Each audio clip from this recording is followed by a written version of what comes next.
NATO ka bërë të ditur se është duke u zhvilluar një stërvitje e madhe ushtarake e udhëhequr nga Shtetet e Bashkuara të Amerikës, e cila shtrihet në veriun e lartë dhe pjesën lindore të aleancës.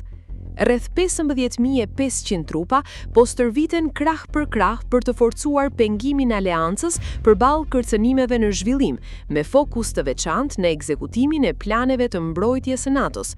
Stërvitja Planifiko, Testo, Trajno, Ekzekuto ka për qëllim forcimin e gatishmërisë, ndërsa përfshin përdorimin e sistemeve teknologjike.